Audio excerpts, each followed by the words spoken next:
Olá, boa tarde. Hoje é quarta-feira, dia 4 de dezembro. Está começando agora mais uma edição do programa Conecta, trazendo os principais destaques aqui da Assembleia Legislativa de Santa Catarina. Eu sou Deluana Bus, jornalista da TV da Assembleia Legislativa. Aqui comigo está meu colega Rony Ramos, também jornalista aqui do Parlamento Catarinense. Boa tarde, Rony. Olá, Deluana. Olá, você que nos acompanha. Lembrando que também estamos ao vivo em sinal aberto na TVAL, aqui na região da Grande Florianópolis, também na região de Blumenau, além do nosso canal no YouTube, Assembleia SC. Isso, e lembrando também que o programa Conecta é transmitido pela Rádio da UDESC, a Universidade do Estado de Santa Catarina, nas cidades de Florianópolis, Lages e Joinville. A gente começa a edição de hoje aqui do programa Conecta falando da reunião da Comissão de Constituição e Justiça que foi realizada na manhã dessa quarta-feira, onde os deputados analisaram e aprovaram alguns projetos de lei que continuam tramitando aqui na casa. Um desses projetos aprovados prevê que os documentos feitos por órgãos públicos poderão passar a ser enviados via remessa postal. Ou seja, quem faz o documento não precisa mais ir lá buscar, pode receber pelo correio, Rony. Da forma como é hoje, justamente precisa fazer isso. A pessoa tem que se deslocar 2 vezes até um órgão público e essa proposta do deputado Napoleão Bernardes pretende aí simplificar e desburocratizar esse processo que muitas pessoas precisam fazer, né? Retirada de documentos, daí poderia ser por meio postal, segundo o deputado falou, é uma necessidade também, um pedido de vários cidadãos aí que dependem dos órgãos públicos. A gente conversou com o autor do projeto que tem mais detalhes. O propósito é facilitar a vida das pessoas, tirar a burocracia e simplificar. Não é admissível nos dias de hoje que alguém tenha que ir a uma repartição pública para, por exemplo, fazer o procedimento de um documento e dias depois ter que voltar fisicamente para buscar. Isso significa, às vezes, perder uma aula, perder um dia de trabalho. Pessoas que moram em outras cidades ou outros estados têm que fazer 2 viagens, 2 deslocamentos, é inconcebível. Então a ideia é simplificar, tirar a burocracia da vida do cidadão e o Estado tem que estar aí para facilitar, prestar bom serviço público, com agilidade. Então a ideia é para aqueles que optem por isso, que possam receber o documento via correio, por AR, na sua casa após a realização do documento.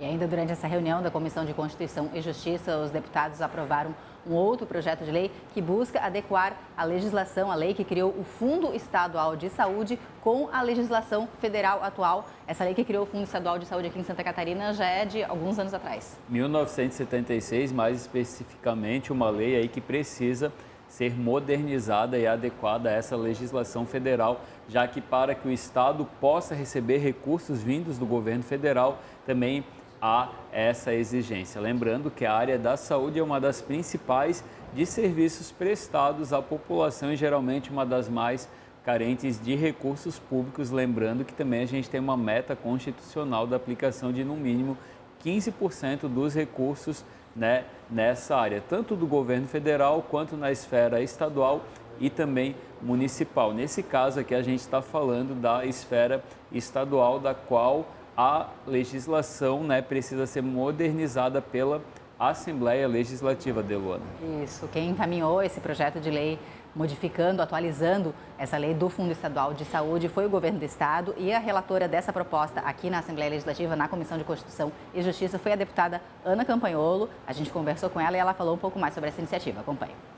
Como nós sabemos, a lei a respeito dessa temática existe já desde 1976 e ela precisa ser constantemente adequada. Essa adequação que o governador propôs com este projeto de sua autoria atualiza a nossa legislação ao que a legislação federal prevê. Essa atualização é necessária para que o Estado de Santa Catarina possa continuar recebendo recursos para esse fundo, recursos que são distribuídos que impactam diretamente a qualidade da saúde da população. O projeto também trata sobre transparência e fiscalização de uma forma produtiva, benéfica para o nosso Estado. Mostra a preocupação do governador em não perder essa oportunidade, esse repasse de recursos e estar sempre atento à qualidade da saúde do catarinense. E ontem a Assembleia Legislativa realizou uma audiência pública para discutir a implantação do novo currículo do ensino médio aqui em Santa Catarina, esse novo currículo que vale para todo o país. Santa Catarina também tem que fazer algumas modificações e foi realizada então essa audiência pública na tarde de ontem. Vai ser até criado um grupo para acompanhar esse processo, Rony. O grupo proposto também pela deputada Luciane Carminati, que foi aí também a proponente da audiência pública. Você já está vendo alguns debates, foi uma audiência pública presencial e também virtual, né? Algumas pessoas acompanharam ela virtualmente e no debate especificamente essa matriz curricular do ensino médio, que vem passando por algumas adequações e processos de mudança nos últimos anos. Uma das principais preocupações é justamente a divisão da carga horária da parte técnica, né, do ensino e da base comum das matérias que todos os estudantes têm. Lembrando que os estudantes agora eles podem moldar já o seu currículo de acordo com a carreira que pretende seguir depois no ensino superior. Porém, né, gera dúvidas, né? Volta e meia tem mudanças e uma das principais preocupações é a formação também dos professores de acordo com essa área técnica que eles precisam ministrar para os estudantes. E a deputada Luciane Carminati, que também é presidente da Comissão de Educação aqui da casa, também expôs aí que esteve em algumas escolas pelo interior, né, conversando com esses professores, e o que se percebe, Deluana, é que muitas vezes, e que eu já falei isso aqui, né, a parte técnica do conteúdo, o professor acaba não tendo a formação específica para poder ministrar essas aulas. Isso, a gente acompanhou essa audiência pública, conversamos com a deputada Luciane Carminati, presidente da Comissão de Educação e Cultura aqui do Parlamento, e também com a Jocelete Silveira dos Santos, que é a gerente do ensino médio da Secretaria da Educação aqui de Santa Catarina. Elas falaram um pouco mais sobre esse novo currículo, a implantação desse novo currículo do ensino médio aqui em Santa Catarina. Se nós olharmos nos últimos anos, as matrizes curriculares do ensino médio têm se modificado ano após ano. Então, nós temos, em primeiro lugar, mudanças no decorrer desse período, onde nós iniciamos com alguns componentes curriculares, nós iniciamos com alguns itinerários formativos e depois eles vão se modificando. Então, tem sempre aquela angústia. Bom, qual é a carga horária de cada disciplina da formação geral básica? Qual é a carga horária, afinal de contas? E o que tem de novo e como é que o ensino técnico entra? E como que o ensino técnico entra de acordo com o desejo dos estudantes, com também a identidade de cada um numa área A, B ou C, e também com a oferta de profissionais que consigam garantir esse ensino técnico para os estudantes. Para 2025, a gente vai fazer um plano de ação para que podemos atualizar o nosso currículo com base na nova legislação, com base na nova lei estabelecida pela LDB, os artigos 35 e 36, que dão nova forma ao currículo do ensino médio, um novo desenho a este currículo, e a gente precisa chamar todos os professores que pensaram no nosso currículo do ensino médio para atualizar de acordo com esse novo desenho proposto pela legislação. A cobertura completa dessa audiência pública já está na nossa agência de notícias, www.alesc.sc.gov.br, e disponível também nas redes sociais aqui da Assembleia Legislativa. A gente conversa agora sobre as redes sociais do Parlamento e também dos deputados com a nossa colega Giovana Alencar. Boa tarde, Gil, tudo bom? Boa tarde, Delu. Boa tarde, Rony. Boa tarde para você que está acompanhando o Conecta. O nosso quadro Deputado nas Redes de hoje é com o deputado Marcos da Rosa, do União Brasil. Ele comemorou a realização exitosa da última edição do programa Alesc Itinerante. Ele também destacou a sua agenda de compromissos políticos nessa última edição, que foi realizada no município de Chapecó, no oeste do estado. O programa Alesc Itinerante é uma iniciativa do Parlamento Catarinense que busca aproximar o poder legislativo do cidadão. Ao longo da realização, o Parlamento visitou as 5 regiões do estado, trazendo inclusive novidades. O grande destaque foi o espaço de fala aberto para as entidades das regiões apresentarem os seus trabalhos e também trazerem as suas demandas para os deputados estaduais. Se você quiser acompanhar mais de perto o trabalho do deputado, é só segui-lo no Instagram, no @deputado Marcos da Rosa. Já o destaque das redes sociais da Alesc de hoje vai para a criação do Cadastro Estadual de Pedófilos e Agressores Sexuais. Esse projeto, que teve origem aqui na Assembleia Legislativa, foi sancionado pelo governador, ou seja, já é uma lei aqui em Santa Catarina. Esse projeto é de autoria do deputado Carlos Humberto e ele cria uma base de dados sobre agressores sexuais que será regulamentada pela Secretaria de Segurança Pública. A base de dados não é totalmente pública, ou seja, os órgãos competentes podem acessar todas as informações, como nome, foto, características físicas, endereço e resumo dos fatos. O cidadão comum, ele vai poder acessar apenas o nome e a foto desses indivíduos que tenham sido condenados por crimes como pedofilia e agressão sexual. O objetivo é proteger principalmente as mulheres e as crianças. Se você pode conferir essa e outras iniciativas aqui da Assembleia Legislativa no nosso Instagram, @AssembleiaSC. Você pode inclusive deixar um comentário no post que a gente fez sobre o assunto, dizendo o que você acha sobre essa lei. E você também pode ler a matéria na íntegra na nossa agência de notícias, Agência Heller. Ok, Giovana, muito obrigada. Então, trazendo aí os destaques das redes sociais dos deputados e também aqui da Assembleia Legislativa de Santa Catarina.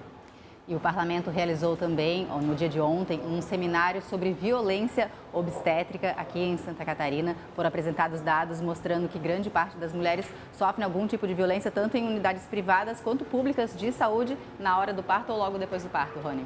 Dados aí apresentados nesse seminário apontam a média de 1 em cada 4 mulheres já terem sofrido esse tipo de violência, né? Que é na hora do parto, também no puerpério, né? São agressões verbais e até físicas, né?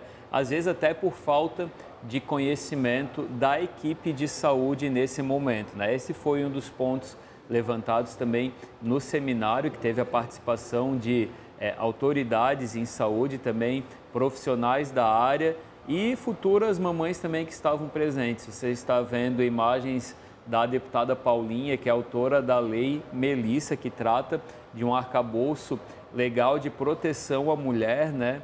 Uma rede de apoio também caso haja a perda gestacional ou em caso de natimorto para essa gestante que passou por isso, e especialmente a proteção para a mulher ter toda a tranquilidade aí e assistência necessária para ter o seu bebê nessa hora tão importante que é a hora do parto. Lembrando, né, Deluana, que a gente até há alguns anos avançando aqui na Assembleia Legislativa com legislação específica combatendo aí a violência obstétrica. Exatamente, Rony, a gente acompanhou esse evento que foi realizado em conjunto pela Coordenadoria da Mulher aqui da Assembleia Legislativa e o Ministério Público de Santa Catarina. Conversamos com a Anne Teive Auras, que é a defensora pública e coordenadora do Núcleo de Promoção e Defesa dos Direitos das Mulheres no Ministério Público e aqui de Santa Catarina. Ela falou um pouco mais sobre esse seminário. Acompanhe. Esse é um tipo de violência que sempre foi muito normalizado, muito naturalizado, né? Aquela ideia de que o parto é doloroso mesmo, é muito sofrido, a pessoa fica lá deitada, é manuseada, é manipulada. E não precisa ser assim. Muitas dessas práticas que a gente acha que são normais são violentas, poderiam ser diferentes, né? E a Organização Mundial de Saúde, o Ministério da Saúde tem recomendações que às vezes foram desrespeitadas naquele momento. A autonomia da mulher, o protagonismo dela no parto não foi respeitado. Então a gente quer que esse momento seja diferente, o momento da gestação, do parto, do puerpério seja mais humano, seja baseado em evidências, e para isso a gente precisa de informação. As pessoas precisam saber identificar essas práticas, identificar que foram vítimas desse tipo de situação, e os profissionais de saúde também têm que perceber a importância desse tema para estudar, para se qualificar e evitar a reprodução dessas violências. Então, quanto mais a gente fala sobre o assunto, mais os dados vêm à tona, as denúncias vêm à tona e mais a sociedade se protege desse tipo de prática. E a Assembleia Legislativa realizou na noite de ontem uma sessão especial para comemorar os 73 anos da Igreja do Evangelho Quadrangular do Brasil, aqui em Santa Catarina. Aqui em Santa Catarina são 73 anos, mas no mundo já são mais de 100 dessa igreja fundada nos Estados Unidos por uma mulher e que aqui no Brasil e também em Santa Catarina atua não só nas questões relacionadas à manutenção da fé, mas também auxílio, né, a pessoas necessitadas, a questão do uso de drogas também e também assistência social no geral, já que hoje muitas das igrejas evangélicas também assumem esse papel na sociedade que muitas vezes seria do Estado e acabam assumindo também essa questão no auxílio a essas pessoas que mais precisam. Essa foi uma proposição do deputado Jair Mioto, que você viu aí nas imagens na tribuna. Ele também é pastor dessa igreja, Deluana. Isso, a gente também acompanhou essa cerimônia realizada na noite de ontem aqui no Parlamento. Conversamos com o deputado Jair Mioto, do Partido União Brasil, que foi quem coordenou, né, esteve à frente dessa cerimônia realizada na noite de ontem. Acompanhe. A Igreja do Evangelho Quadrangular completou ano passado 100 anos no mundo, foi fundada em Los Angeles, nos Estados Unidos, por uma mulher que já é algo inédito. Se fosse hoje, imagina 101 anos atrás. E aqui no Brasil, começou em 1951, já são 73 anos, no Estado 68 anos. Então, o serviço que a igreja presta perante a comunidade, a sociedade, de recuperação de vidas, de atendimento das pessoas necessitadas, o trabalho espiritual, o trabalho também de resgate das pessoas das drogas, dos vícios, é algo que merece o reconhecimento do Poder Legislativo. Lembrando que hoje, quarta-feira, é dia de sessão ordinária aqui na Assembleia Legislativa, com transmissão ao vivo pela TVAL e também pelo nosso canal do YouTube, o Assembleia SC. O programa Conecta vai ficando por aqui. Obrigado pela companhia, Deluana, a você que nos acompanhou também, os ouvintes da Rádio Desk. Até a próxima. Uma boa tarde para todos.